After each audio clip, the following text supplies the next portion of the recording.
Donc, les 18-34 ans ont une vision très différente du milieu de travail que leurs aînés. On sait que le milieu social a une grande influence sur eux, sur la vision qu'ils ont sur le travail. Donc, Thomas, Noémie, Mathieu et moi-même, Coralie, aujourd'hui, on voulait vous féliciter, Enterprise, des changements que vous avez faits au niveau de la vente et comme de diminuer la pression faite aux employés. On pense que ça, c'est vraiment une innovation, c'est un pas dans la bonne direction. Et nous, on veut vraiment vous accompagner vers le haut de la montagne et être les leaders au Canada. Donc aujourd'hui, on va passer par le mandat rapidement. On va ensuite faire une analyse de la situation. On va ensuite sortir la problématique, le constat, l'objectif, les stratégies, la mise en œuvre et les indicateurs de performance. Donc le mandat, c'était d'augmenter les ventes internes d'Enterprise en étant en symbiose avec la nouvelle culture de vente et en étant aussi en protégeant l'intégrité de la réputation d'Enterprise. L'analyse de l'industrie, eh bien, il y a beaucoup de nouveautés au niveau de l'industrie. Nous, on a décidé que c'était en grande majorité à cause des milléniaux, donc les 18-34 ans, il y a beaucoup de nouveautés avec ça. Ils ont de nouveaux besoins, excusez-moi. C'est ça, ça apporte des nouvelles tendances au niveau des ventes. Et comme vous avez décidé, vous avez changé au niveau de la vente, là, moins de pression pour les employés, par exemple. Ça apporte aussi des nouvelles approches de gestion puisque c'est de la nouveauté et des nouveaux défis pour les entreprises puisque c'est des nouveaux employés qui ont des besoins différents. Donc, vous, on se fait ressortir certaines valeurs de votre entreprise, donc le travail acharné, l'honnêteté, l'intégrité et la collaboration qu'on voulait vraiment intégrer dans notre stratégie aujourd'hui. Vous avez en ce moment 654 employés et 70 bureaux au Québec et en moyenne, par contrat, vous faites des ventes de 4 et 3 sous. C'est vraiment ce montant qu'on va augmenter avec la stratégie qu'on vous propose. À l'organigramme, ici, nous, on va vraiment se concentrer sur les apprentis gestionnaires. C'est vraiment la base et c'est eux autres qu'on va cibler. Ce que vous faites pour eux en ce moment, c'est de la formation. À l'arrivée, les apprentis gestionnaires ont une formation de base, la supervision et de la communication à l'interne via la plateforme Outlook. Et vous avez des suivis journaliers et la journée MVP vraiment pour motiver vos employés. Nous, c'est qui les personnes qui vont être motivées par la stratégie qu'on vous offre? C'est Christophe. Christophe, c'est un gars de 24 ans. Il vient de Montréal. Il a une blonde depuis 3 ans et lui, il est très actif dans sa vie sociale. Ça fait 1 an qu'il travaille pour vous, donc pour Enterprise. Et là, lui, il a des envies d'innovation et de changement. Et là, il veut se réaliser dans sa vie professionnelle. Donc, pour continuer, on va continuer dans l'analyse de votre problématique que vous avez présentée. Et puis, pour ce faire, on va utiliser une théorie des attentes. Et puis, on va l'appliquer dans votre situation actuelle dans l'entreprise. Donc, la théorie des attentes, dans le fond, c'est le sentiment on définit ça par le sentiment de motivation d'un individu qui est basé sur 3 critères. Le premier, c'est l'attente des individus, autrement dit en anglais, expectation, que vous allez pouvoir voir dans notre support visuel. Le deuxième, c'est l'instrumentalité. Et le troisième, la balance. Au niveau de l'attente des individus, c'est l'optimisme de ce dernier d'aller chercher un objectif de performance selon un effort donné. Et puis cet effort-là, il va être donné seulement si, entre autres, il est confiant que l'objectif de performance est à un niveau atteignable et s'il y a les compétences pour atteindre cet objectif-là.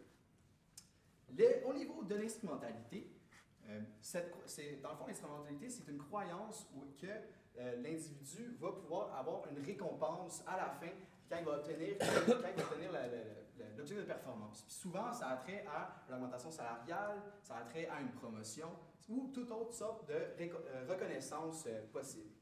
Et puis finalement, au niveau de la balance, c'est la valeur que l'individu attribue à la récompense qu'il va pouvoir avoir.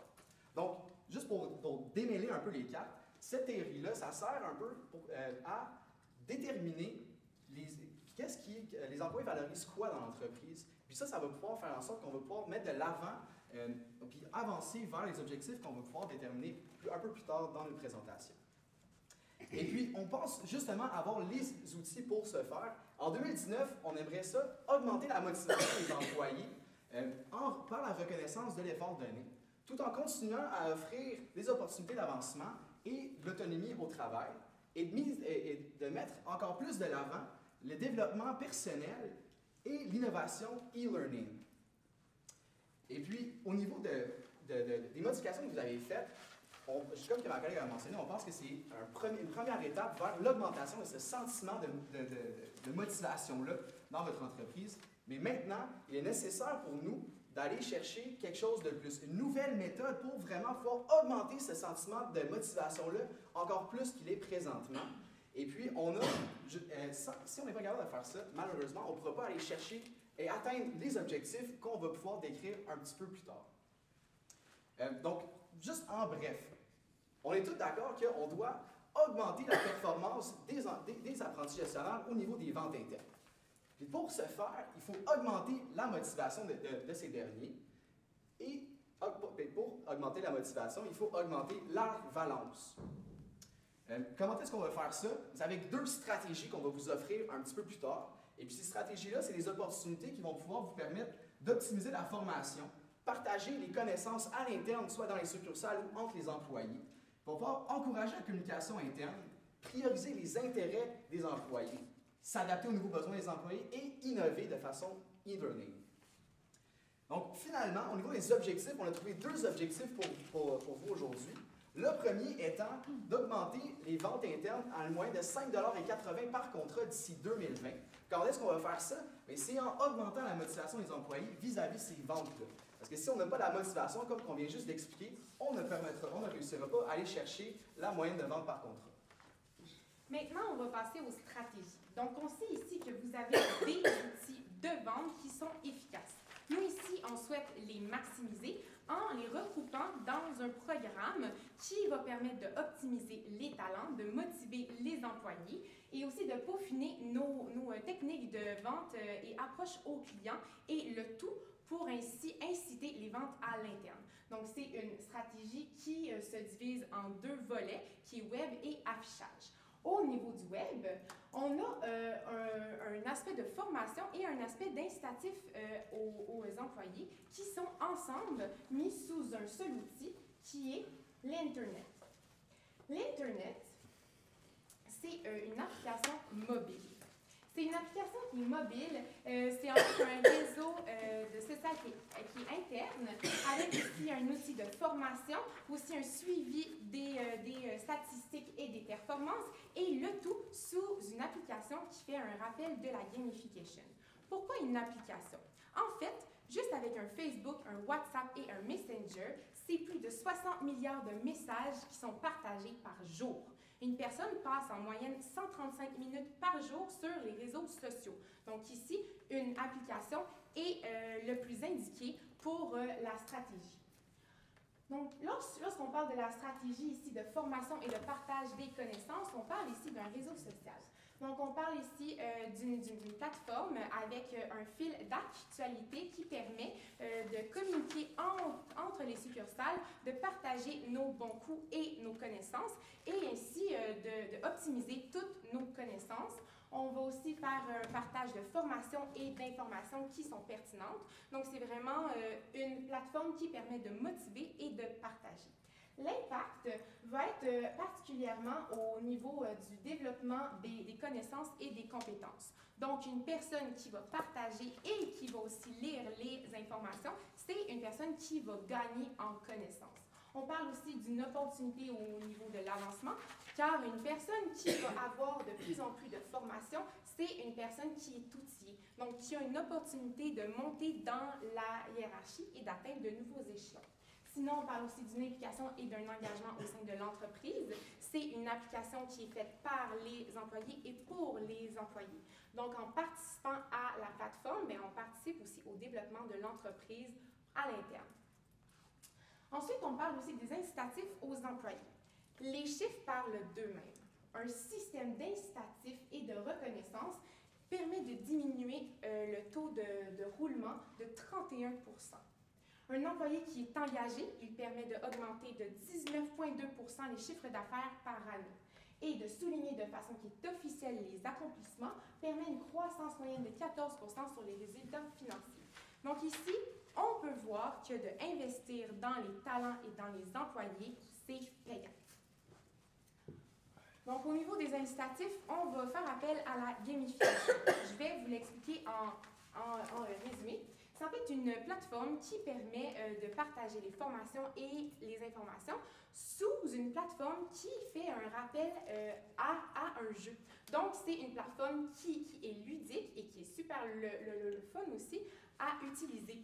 En fait, c'est Christophe que lui, lorsqu'il va atteindre ses objectifs, il va débloquer des niveaux. Puis chaque niveau va être un incitatif. Il y a vraiment une panoplie de possibilités au niveau des incitatifs, mais on vous en a sorti 3, juste comme exemple. Donc, on pense ici aux formations en ligne. Donc, pour Christophe qui lui souhaite vraiment monter dans la hiérarchie, à chaque fois qu'il va atteindre ses objectifs, il va débloquer une formation. Donc, c'est une formation qui est précise et qui est pertinente. Et c'est ici un investissement, oui, dans l'employé, mais aussi dans l'entreprise, car un employé qui est formé, c'est un employé qui rapporte.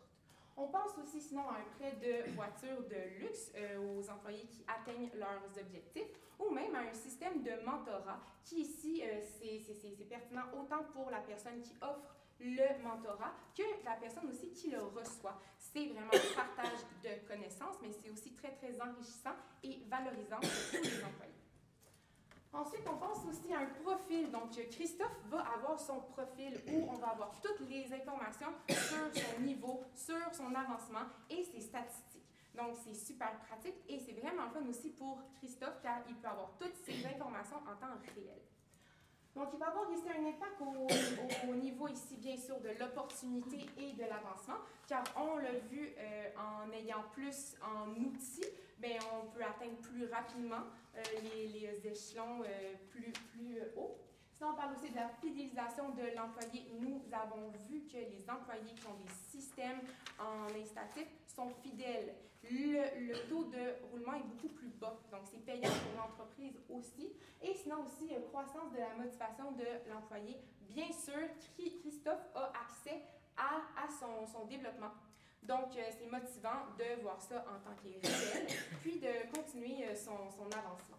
Donc, en résumé, on a ici une plateforme web sous forme de profil, de gamification et de réseau social pour optimiser notre plateforme. Donc, la deuxième stratégie, c'est l'affichage, donc la promotion sur les lieux de vente. Et c'est la création de supports visuels sur les lieux de vente pour les employés, mais aussi pour les clients. Alors, on a remarqué que l'achat de produits complémentaires s'apparente au comportement d'achat compulsif et c'est pour ça qu'il faut présenter le produit pour susciter l'intérêt et susciter le questionnement du client.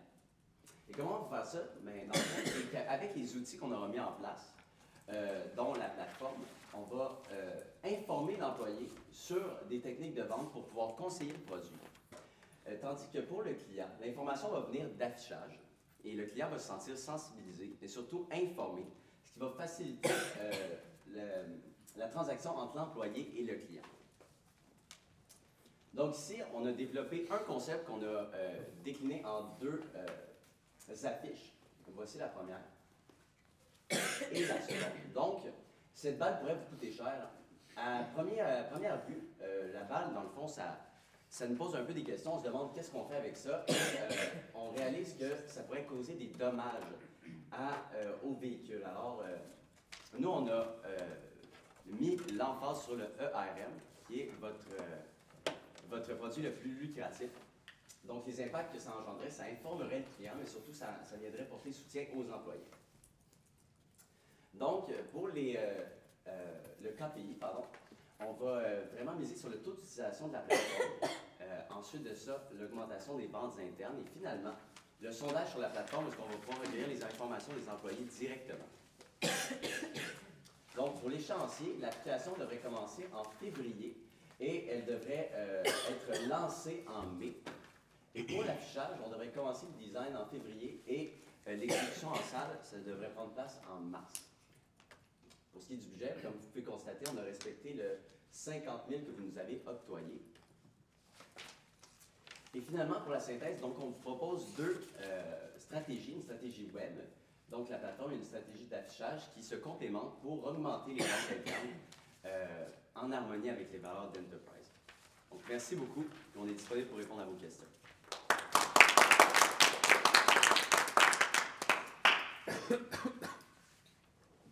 Moi, j'ai pas de questions, mais je veux juste vous dire félicitations pour votre C'est vraiment bon. Je vais quand même trouver une question à vous poser. Qu'est-ce que, dans votre budget, là, vous mettez 10 000 $ pour les formations. C'est quoi que vous mettez derrière ça? Comment vous avez trouvé ce montant de 10 000 $?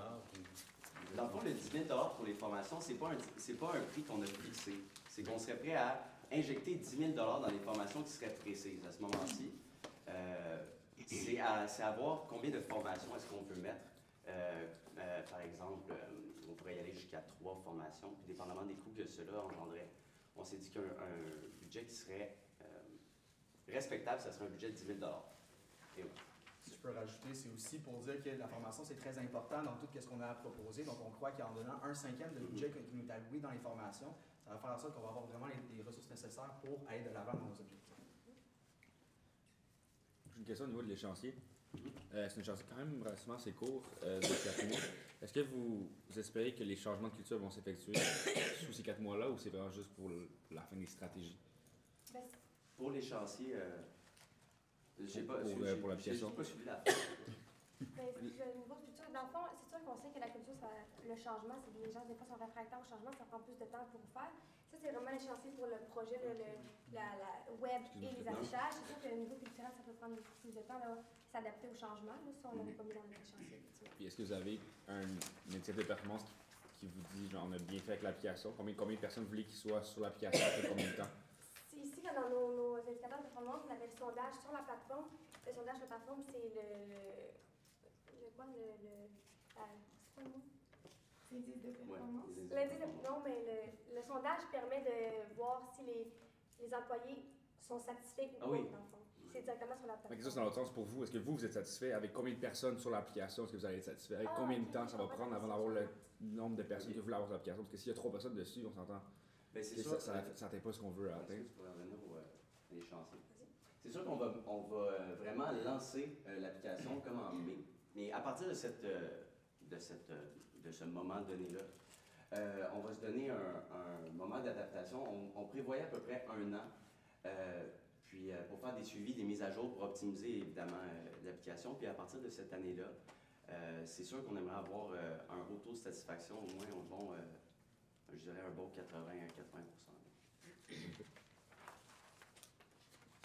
Puis pour l'affichage, vous aviez prévu 5 000 $. Ça, c'est 5 000 $ pour toutes les succursales du Québec? Oui, exactement. c'est au niveau de la création, mais aussi de l'impression. OK, fait que ça va être une affiche par succursale? Non, c'est 4. Ah, OK.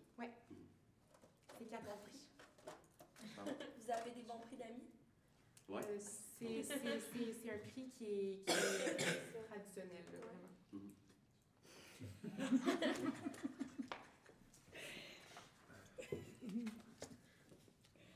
Merci. Merci, bravo.